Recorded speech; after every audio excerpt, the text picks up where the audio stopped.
जाना चाहिए वो आपने क्लासीफाई कर लिया किसको कहाँ जाना है। और फिर उसको इस तरह से लिखते हो, उसके साथ मनी से रिलेटेड ट्रांजेक्शन्स रखते हो, और जितने भी ट्रांजेक्शन्स हैं वो सब फाइनेंशियल नेचर के होने चाहिए, यानी कि मनी से रिलेटेड। That is accounting. तो अकाउंटिंग की कितनी डेफिनेशन रखी हैं, आपको एटलीस्ट उसका मीनिंग जरूर पता होना चाहिए ना। Nearly every business enterprise has accounting system. It is a means of collecting, summarizing, analyzing and reporting in monetary terms information about business. Business की जितनी भी इंफॉर्मेशन है उसको monetary terms में कलेक्ट करना और फिर उनको रिकॉर्ड करना, एनालाइज करना, समराइज करना, दैट इज अकाउंटिंग। मीनिंग पढ़ेंगे। तो जब भी किसी सब्जेक्ट के लिए पूछा जाता है ना, चाहे वो अकाउंट्स है, इकोनॉमिक्स है, बिजनेस है, किसी के लिए भी पूछा जाता है weather it is a science और आर्ट, बोथ, उसके बारे में कुछ भी सोचने या लर्न करने की नीड नहीं होती, क्योंकि कुछ रूल साइंस जैसे एप्लीकेबल होते हैं और कुछ आर्ट्स जैसे होते हैं, प्रैक्टिकली करना पड़ता है ना। जब तक आप उसको अपने पर्सनल लेवल पे नहीं लेके आते तो वो आर्ट भी दिखा देता है, लेकिन कुछ रूल्स फिक्स भी होते हैं साइंस की तरह की, इसको इससे मिलाएंगे तो ये हो जाएगा लाइक दैट, कि अगर ऐसा करेंगे प्राइस बढ़ाएंगे तो सेल कम हो जाएगी, तो उस तरह से वो बिजनेस में भी एप्लीकेबल हो जाते हैं सेम रूल्स। तो इसलिए ये साइंस और आर्ट दोनों होते हैं। फाइनेंशियल ट्रांजेक्शन इसलिए होते हैं बिकॉज मनी के बिना तो कोई ट्रांजेक्शन बिजनेस या अकाउंट्स में हो ही नहीं सकता। Recording in terms of money, each transaction is recorded in the books in the terms of money only for example, if a business purchases 200 chairs and 10 tables, then their value in terms of money will be recorded. आप money के रूप में record करोगे कि आपने कितने का furniture खरीदा है। सिमिलरली अगर आप बिजनेस में 550,000 कैश में लेते हो, लैंड को मेजर करते हो, ट्रक को मेजर करते हो और उसके आप बताते हो कि मैंने इतनी कैपिटल लगाई, वो भी मनी है। यानी अकाउंट्स और बिजनेस में सारे ट्रांजेक्शन मॉनेटरी टर्म्स में जाते हैं। क्लासीफाइंग होता है कि आप उसको जर्नल में पहले रिकॉर्ड कर लेते हो और उसके बाद आप क्लासीफाई करते हो कि कैश से रिलेटेड सारे ट्रांजेक्शन कैश बुक में आते हैं, आपने जो उधार खरीदा वो परचेज बुक में आते हैं, नगद खरीदा तो कैश बुक में आते, नगद खरीदा तो वो कैश बुक में आ गए, जो उधार खरीदते हैं वो परचेज बुक में आ गए। सेम एज सेल्स, नगद बेचेंगे तो कैश बुक में और उधार बेचेंगे तो सेल्स बुक में। उनको क्लासीफाई कर लेते हैं, किसका कितने लेजर बनने हैं, हम जनरल करते हैं उसके बाद लेजर बनाते थे नहीं बनाते थे, वो क्लासिफिकेशन हो गया कि किसको कहाँ पे लेना है। सेपरेट अकाउंट बनता है सबका, जैसे एक एक चीज का आप देखिए जनरल बनाते हो उसमें 20 टर्म्स आते हैं तो मैंने 20 लेजर बनवाए होंगे, यानी हर टर्म्स को सेपरेट आपने हर किसी का अलग अलग अकाउंट बन जाएगा। सिमिलरली उसी तरह जितने भी एक्सपेंसेस होते हैं एक्सपेंसेस का अलग अकाउंट्स बनेगा, इनकम्स होंगी इनकम का अलग अकाउंट बनेगा, जितने भी वर्ड आपने यूज कर दिया ना अकाउंट्स में सबके अलग अलग लेजर बन जाते हैं, वो होता है क्लासिफिकेशन। आप मीनिंग समझिए, आपको एमसीक्यूज अपने आप आएंगे। फिर आता है summarising. Summarising the art of presenting the classified data in a manner which is understandable and useful to management and other users of the such data. अब इसका मीनिंग हो गया, अकाउंटिंग का कैरेक्टरिस्टिक्स हो गए। फिर आता है ऑब्जेक्टिव, कि आप बनाते ही क्यों, अकाउंट्स क्यों बनाते हैं। एक सिस्टमैटिक रिकॉर्ड रहता है, कहाँ से देखो कैसे याद रहेगा किससे पैसा कितना लेना है और किसको कितना देना है, याद रहता है, आप जब तक लिखोगे नहीं लर्न नहीं रहेगा, रहता है यार। स्कूल में भी फीस देते हो तो एटलीस्ट रिकॉर्ड तो रहता है स्कूल के पास, आपके पास भी स्लिप रहती है तो आपको याद रहता है मैंने किस मंथ तक पे करी और किस मंथ तक पे नहीं की है ना। अगर स्कूल में रिकॉर्ड करेगा तो सोचो कि उसको याद रहेगा कि मुझे 1,500 बच्चों में किससे फीस ली है और किससे नहीं ली है और किससे कितनी ली है। तो कितना जरूरी होता है ट्रांजेक्शन्स को रिकॉर्ड करना। सेम एज बिजनेस के लिए भी होता है। मैं तो एक बिजनेस को देख के बहुत सरप्राइज होती हूँ, अगर किसी आप मेडिकल शॉप पे जाओ तो वो नोट करते हैं कौन सी मेडिसिन आज जितनी बिकी है और कौन सी आज जितनी बिकी है, भी एवर नोटिस, साथ साथ लिखते जाते हैं। एक कॉपी काउंटर पे रहती है या फिर जो बच्चा सॉरी जो पर्सन कैश काउंटर पे बैठा है वो नोट करता रहता है कि इसकी इतनी टैबलेट है। तो मैंने एक बार एक से पूछा भी, मैंने कहा रोहित ये क्यों करते हो, तो वो कह रहा कि कम से कम इससे ये तो रिकॉर्ड रहता है कि हमारे पास कितनी कौन सी मेडिसिन खत्म हो रही है, नहीं तो इतनी मेडिसिन होती है कि याद नहीं रहेगा कौन सी मेडिसिन है और कौन सी खत्म हो रही है। वो तो तब पता चलेगा कि जब कोई कस्टमर मांगेगा और दुकान से नहीं निकलेगा।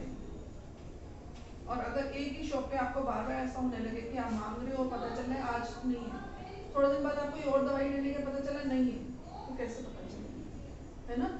रिकॉर्ड रखते हैं ये आइटम्स का कि कौन सी आइटम कितनी सेल होगी और कौन सी आइटम अभी भी सेम एज बुक शॉप वाला जो है वो भी कहता है कि हम भी लिखते हैं कि कितनी बुक्स हमने कौन सी आज बेची है, एटलीस्ट रिकॉर्ड तो रहेगा किस क्लास की बुक बची है और किस क्लास की खत्म होगी।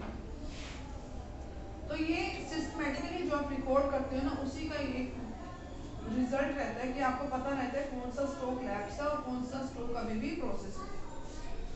दूसरा हम इसलिए भी रिकॉर्ड करते हैं so that we can know कि हमें प्रॉफिट हो रहा है या लॉस हो रहा है। ये भी तो जरूरी है, जब तक आप लिखोगे नहीं कैसे पता चलेगा।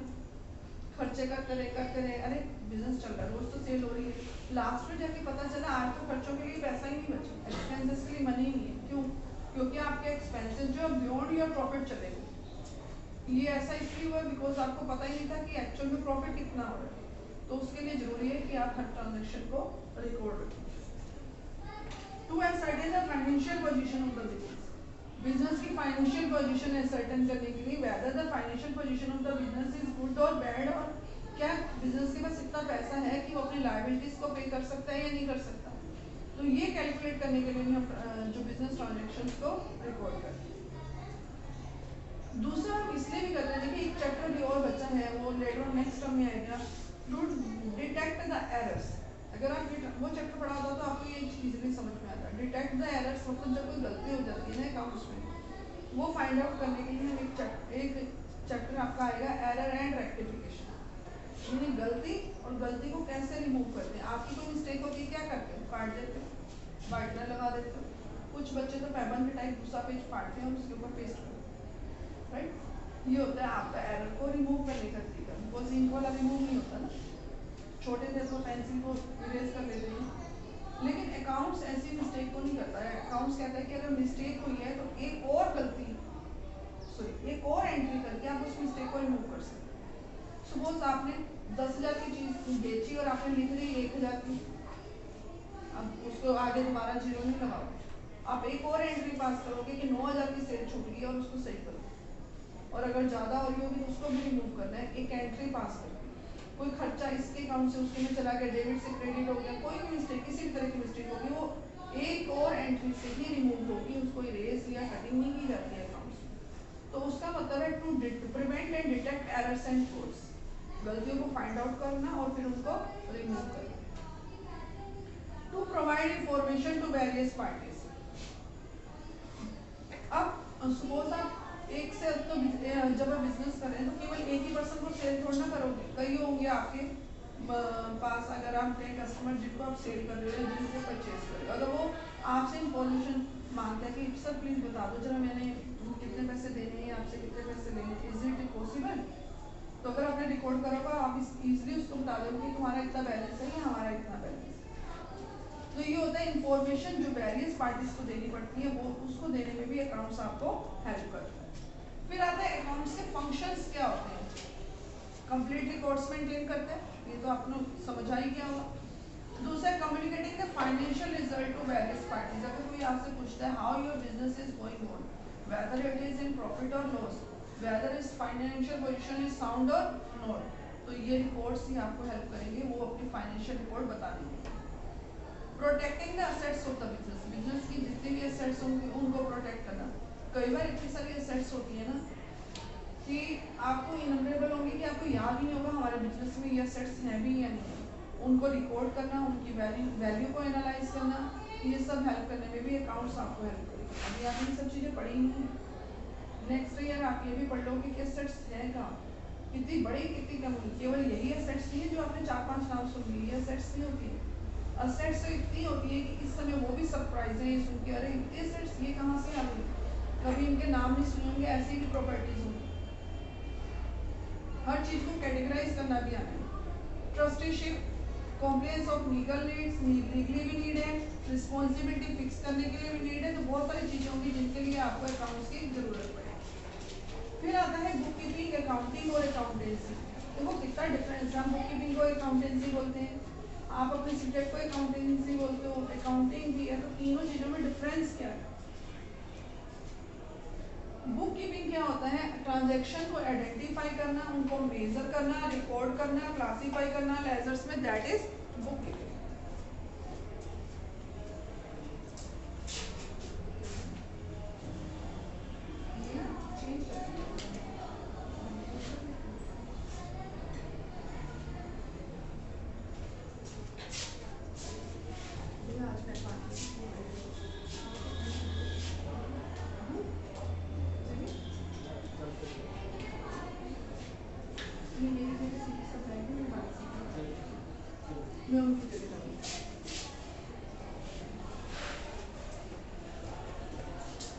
बुक कीपिंग तो वही हो गया, अकाउंट्स को पहचानना, समराइज करना, एनालाइज करना, रिपोर्ट करना, दैट इज बुक। तो फिर अकाउंटिंग क्या है? अकाउंटिंग इज एन एडिशन, उसके आगे बुक कीपिंग, वहाँ तो आपने पहचाना और रिकॉर्ड कर लिया, दैट इज बुक कीपिंग। उसको जो एनालाइज करके बाकी काम आप करते हो, है ना, बिजनेस को फाइनेंशियल पोजीशन, लास्ट पोजीशन तक पहुंचाते हो, दैट इज अकाउंटिंग। सबसे पहले जब अकाउंट्स को आप रिकॉर्ड करते हो ना, दैट इज बुक कीपिंग, और उसके बाद का जितना काम होता है वो अकाउंटिंग होता है। तो अकाउंटेंसी क्या होता है? ये भी बॉडी है नॉलेज का, ये भी अकाउंट्स को रिकॉर्ड करता है, क्लासिफाई करता है, लेकिन अकाउंटिंग होता है छोटा टर्म और अकाउंटेंसी होता है बहुत ब्रॉड। अकाउंटिंग तो छोटा टर्म है, अकाउंटेंसी जब आप उसको बहुत ज्यादा लेवल पे ले जाते हो, that is accountancy. Book keeping, accounting जो है वो बुक कीपिंग, देखो पहले बुक कीपिंग, फिर अकाउंटिंग, फिर अकाउंटेंसी। यानी बुक कीपिंग किसके ऊपर डिपेंड करता है, सॉरी अकाउंटिंग किसके ऊपर डिपेंड करता है, बुक कीपिंग के ऊपर, और अकाउंटेंसी किसके ऊपर डिपेंड करता है, अकाउंटिंग के ऊपर। मेन फंक्शन अकाउंटिंग का होता है कि नेट रिजल्ट पे पहुंचना है, फाइनेंशियल पोजीशन क्या है, क्या आपके पास इतनी एसेट्स हैं कि आप अपने लायबिलिटीज को पे कर पाओ, मतलब आपके पास इतने की प्रॉपर्टी है, अगर आपके पास 5 रुपए की प्रॉपर्टी है तो आपको मार्केट में 2 रुपए देने, ठीक है, इजली दे सकते।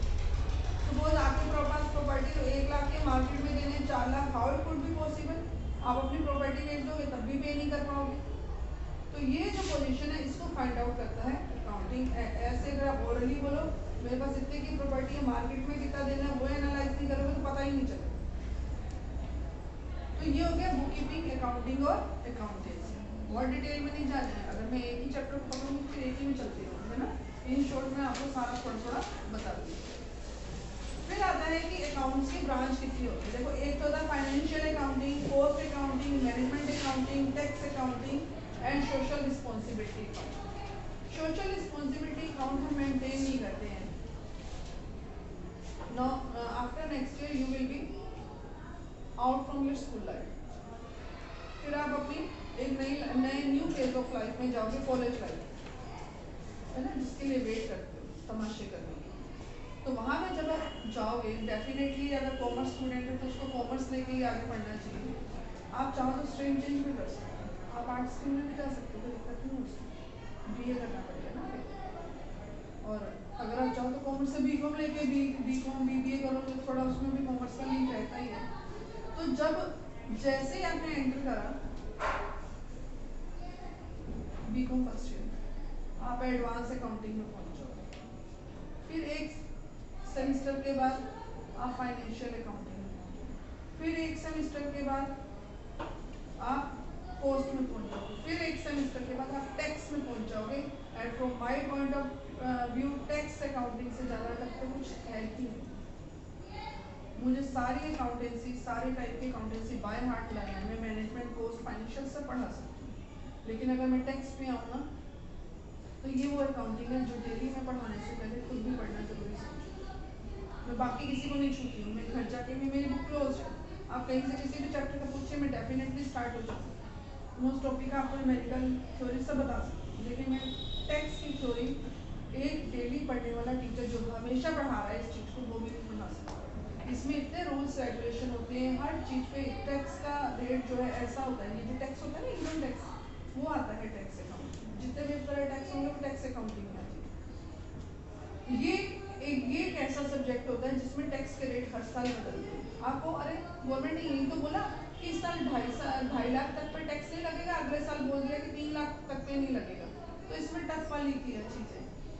देखो टफ केवल ये नहीं होता है कि टैक्स कैलकुलेट करना इज टिपिकल, टफ ये होता है इनकम कैलकुलेट करना। इनकम कैलकुलेट करना is not a easy task. आपकी क्या इनकम, मैं अगर अपनी इनकम पे जाऊँ, मेरी क्या इनकम है,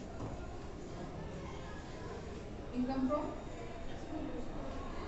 तो ये मेरी एम्प्लॉयमेंट हो, है ना। देखो इनकम के भी कई हेड्स हो जाते हैं, बिजनेस से इनकम होती है, बिजनेस और प्रोफेशन, बिजनेस प्रोफेशन एम्प्लॉयमेंट एक साथ आता है। इनकम होती है, आपको अपनी लैंड से जो इनकम होती है वो हाउस प्रॉपर्टी में हो जाती है। आप इधर उधर शेयर्स वगैरह में इनकम इन्वेस्ट कर देते हो, कहीं पे कोई म्यूचुअल फंड्स वगैरह ले लेते हो, वो कैपिटल गेन्स आते हैं। आपने कोई अपनी एसेट्स बेची, वो कैपिटल गेन्स में आ जाते। तो 5 हेड्स होती है इनकम। कितनी हेड्स होती है? 5 तरह की इनकम। उसमें कहाँ पे छूट मिलती है आपको पता है? आप सरकार से, अगर सरकार आपको टैक्स लगाती है, उससे आप कैसे बचते हो, वो सब इसमें पढ़ लेते हैं। अगर आप इसमें परफेक्ट हो जाओ ना, और आगे आप नहीं भी पढ़ो, आप कंप्यूटर पे टैक्स अकाउंटिंग में परफेक्ट हो जाओ, उसके आगे पढ़ने की जरूरत नहीं है, आपको घर बैठे बैठे इतनी इनकम हो सकती है। देयर इज अ, मुझे तो उस बंदे का नाम लेने में भी दिक्कत है। एक टीचर है, मतलब 12th में मैथ उसकी interest, right now he is teaching somewhere accounting. जब 10th 12th तक था ना, तो मैं ये सोचती थी, मैंने कहा उर्दू टाइप के बच्चे क्या कुछ बेकार है, मतलब पढ़ता तो हर समय है, लेकिन एक्टिवनेस, एक अलग पहचान क्लास में बच्चे की, वो कुछ नहीं है उसमें। 12th के बाद बच्चा खुलता है, थोड़ा बाहर जाता है, उसने B.Com करा, M.Com करा, LLB भी कर ली, MBA भी कर लिया, है एक छोटे से स्कूल में अकाउंट्स का टीचर। तो वो उस लेवल तक नहीं पहुंचा, वो डिग्री तक, लेकिन वो कमाता बहुत अच्छा है। हाउ? केवल अकाउंट टैक्स मेंटेन करता है, कंप्यूटर लोगों को टैक्स कैलकुलेट करके बताता है कि तुम्हारा इतना टैक्स। सोचो कितना ब्रॉड है ये, कैरियर अपॉर्चुनिटी निकल जाती है टैक्स अकाउंटिंग से। Got it? अब कॉस्ट अकाउंटिंग क्या होती है कि आप किसी चीज को बना रहे हो ना, आप कह रहे हो अरे मैंने मेरी ये कपड़े सिलने का काम है, ठीक है, रेडीमेड की फैक्ट्री है, तो ये कपड़ा आया, थ्रेड आया, नीडल आया, ये लगा, मजदूरी दी, तो मेरे को एक शर्ट इतने की पड़ी, आपने कैलकुलेट करके बता दिया। That is not the proper. Government आपको कहाँ छूट देती है, गवर्नमेंट किन किन चीज़ों को इंक्लूड करती है, ईच एंड एवरीथिंग बहुत ब्रॉड में कैलकुलेट होता है। आपको नहीं, मैं जॉब करता हूँ, गवर्नमेंट जॉब में हूँ, मुझे इतनी सैलरी मिलती है, इतना अलाउंस मिलता है, इतना गवर्नमेंट। आज कुछ लोग होते हैं ना गवर्नमेंट में, उनको क्या मिलता है? सैलरी भी मिली, एक उनको महंगाई भत्ता मिलता है। कभी सुना है ना महंगाई भत्ता?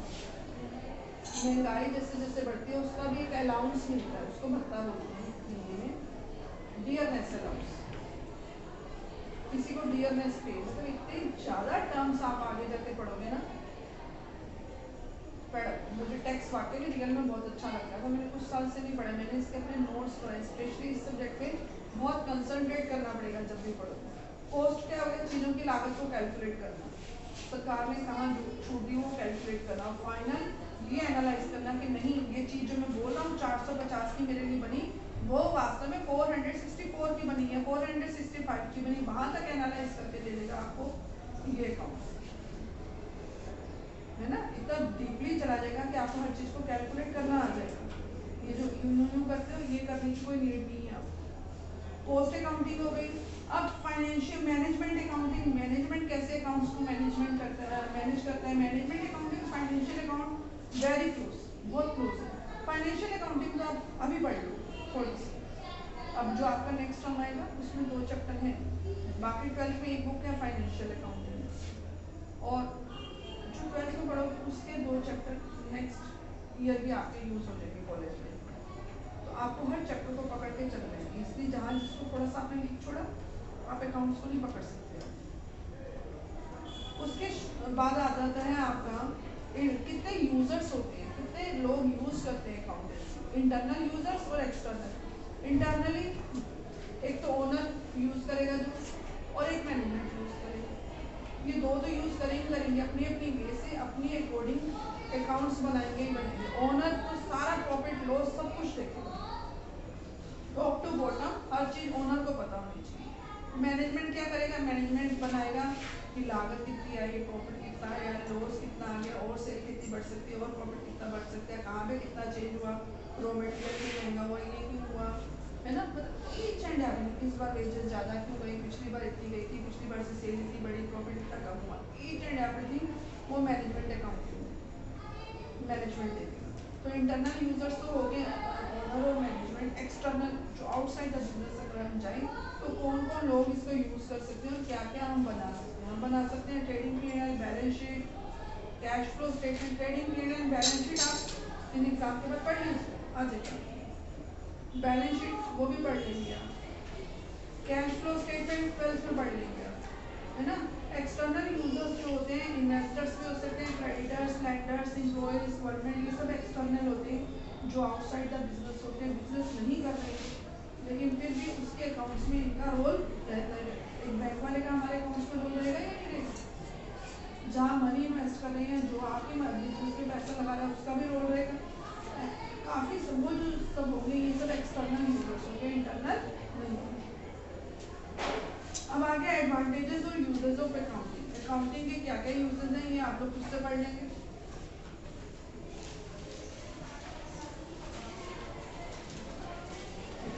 2 पेजेस रहेंगे, आप इसको खुद से रीड करिए। कंक्लूजन,